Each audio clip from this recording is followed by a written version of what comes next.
ভাই আজকে আইপিএল এর এমন একটা ম্যাচ করতে পারে যেখানে ধামাকেদার একটা ধুরন্ধর টিমের ম্যাচ।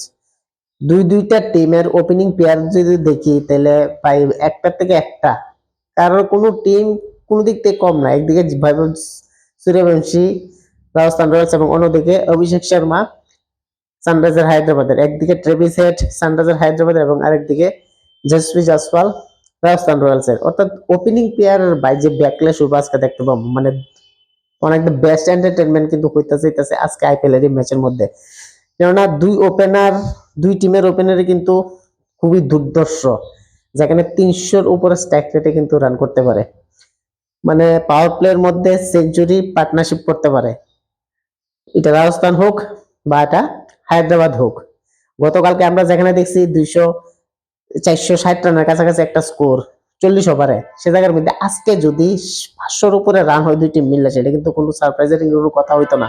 কারণ দুই টিমেরই ক্যাপাবিলিটি আছে, দুই টিমের ওপেনারের ক্যাপাবিলিটি আছে যে 6 ওভারের মধ্যে সেঞ্চুরি করা এবং রান 250-এর উপরে রাখা বা 280-র উপরে রাখা। এবং সবচেয়ে হাইয়েস্ট রান যদি আইপিএল সিস্টেমে কেউ করে থাকে সেটি হচ্ছে হায়দ্রাবাদের টিম, যারা কইরা আছে পর এবং পাওয়ার প্লের মধ্যে কিন্তু ডেফিনেটলি তারা 100-র উপরে রান 3-4 বার কইরা সারছে। অন্যদিকে রাজস্থান রয়্যালস যদি দেখি ভাই, বৈভব সূর্যবংশী এবং জয়সূর্য লাস্টের ম্যাচের মধ্যে যা খেললো ভাই, কি কমু। হ্যাজেলউড, বোল্ট বা বুমরা, তার কাছে কোনো বলারই কিন্তু কিচ্ছুই না, একদম এভারেজ বলার বানাই দেয় তার কাছে। তো সেই আজকের দুই ব্যাটিং তাণ্ডব আমরা দেখতে পাবো।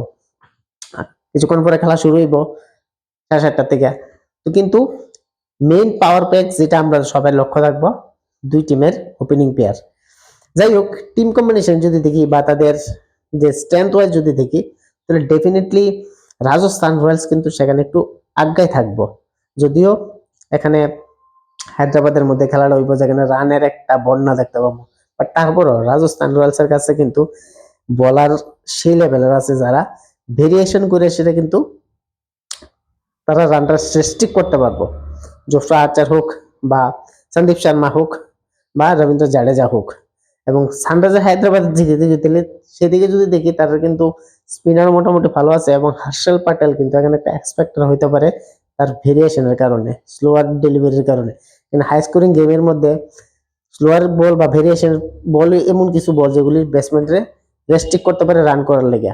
বাট জানি ভাই, বোলাররা আজকেও খেয়ার থাকতো না, কোনো বলার বাঁচতো না। প্রত্যেকটা বলারে কিন্তু আজকে সেই লেভেলের মার খাবো। কেননা যেখানে বৈভব সূর্যবংশী এবং যশস্বী জয়সওয়ালের মধ্যে ব্যাটসম্যান থাকবো, সে জায়গার মধ্যে বলার যে কোনো বলারই হোক, তারা কিন্তু একটি বা ড্র, তারা কোন জায়গায় বল করে সেটা শান্তি পাবো, এই শান্তিটা কিন্তু তারা দিত না। আইদার এটা যদি ট্রেভিস হেড এবং অভিষেক শর্মার দিকে চিন্তা করি, তাহলে কিন্তু সেমই, কোনো বলারই কিন্তু তারা বল করে শান্তি পায় না।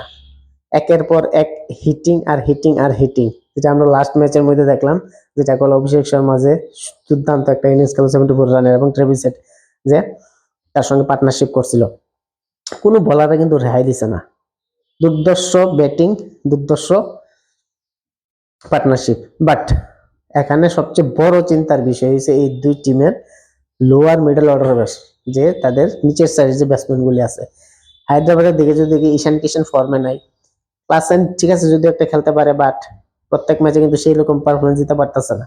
ওপেনিং প্লেয়ার চলে হায়দ্রাবাদ কিন্তু সেই লেভেলে পারফরমেন্স করতে পারে, এবং বলাররা কিন্তু সেই দিক দিয়ে একটু রান লিক করলেও তারা কিন্তু মেকআপ দিতে পারে। বাট রাজস্থানের দিকে যদি দেখি ভাই, মিডল অর্ডার ব্যাটসম্যানের যদি আমি দেখি, সিমরন হেটমায়ার একটা ব্যাটসম্যান এখন পর্যন্ত কিন্তু সেরকম লেভেলে রান করতে পারছে না। তাছাড়া মিডল অর্ডারের যে ব্যাটসম্যান রিয়ান পারাগ আছে, যে 3 নাম্বার খেলে, তারা কিন্তু সেরকম ভাবে চলছে না। তো দুই টিমেরই মিডল অর্ডার ব্যাটসম্যান বা lower order middle order batsman কিন্তু সেই লেভেলে পারফরমেন্স করতে পারছে না। এক্সেপ্ট সেদিনকে দেখলাম ধ্রুব জুরাল একটু ভালো করতে পারছিল, 81 রান একটা দুর্দর্শ ইনিংস খেলছিল। তো যাই হোক, ওপেনিং প্লেয়ার যদি ভালো স্টার্ট যে টিমেরই দিব, তাহলে ডেফিনেটলি ওই টিমই অ্যাডভান্টেজ থাকবে এবং জিতানোর সম্ভাবনা থাকবে। কারণ একটা ইম্প্যাক্টফুল যে একটা ইনিংস, এটা যে কোনো টিমে দিতে পারে। আইদার বৈভব সূর্যবংশী বা যশস্বী জয়সওয়াল নতুবা ট্রেভিস হেড নতুবা অভিষেক শর্মা, যেই ইম্প্যাক্টফুল একটা ইনিংস খেলতে পারবো। আর লোয়ার মিডল অর্ডারের দিকে এদের ধ্রুব জুরুল হোক নতুবা রিয়ান পারাগ হোক বা হেটমেয়ার হোক, অনেকে ঈশান কিষান হোক, হেনরি ক্লাসেন হোক বা অনিকেত বর্মা হোক বা নীতিশ কুমার হোক, এই এক্সপেক্টার কারণেই কিন্তু ম্যাচ আজকাল ওই টিমের দিকে ডিসাইড হইব বা ওই টিমেই জিততে পারবো।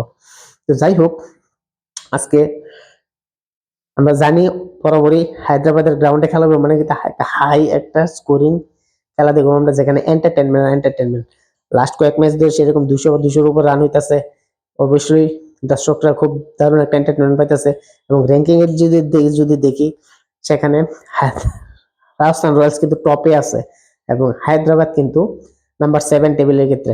তো সেদিক থেকে হায়দ্রাবাদ কিন্তু প্রেসারে থাকবে, কারণ আজকের ম্যাচটা যদি হায়দ্রাবাদ তাদের হোম গ্রাউন্ডে হারায় দিলে কিন্তু তাদের প্লে অফের যে কন্ডিশন বা সেখানে যে যাওয়ার চিন্তাধারা সেখানে কিন্তু আস্তে আস্তে ক্ষীণ হয়ে থাকতে হবে। অন্যদিকে রাজস্থান রয়্যালস 4 ম্যাচে 8 পয়েন্ট এবং আজকের ম্যাচ জিততে পারলে কিন্তু অলরেডি 10 পয়েন্ট হয়ে যাবে এবং প্লে অফের দৌড়াতে কিন্তু আর বেশি দিন নাই। কিন্তু টপ 4 এর মধ্যে থাকলে কিন্তু তারা সেরে গেল এবং এবার যেভাবে খেলতেছে দুই ব্যাটসম্যান ভাই, ডেফিনেটলি তারা ফাইনাল যাওয়ার ক্যাপাবিলিটি রাখতে পারতেছে বা রাখবো। তো দেখা যাক আজকের ম্যাচের মধ্যে কে আজকে কার উপর বেশি অ্যাটাক করতে পারে।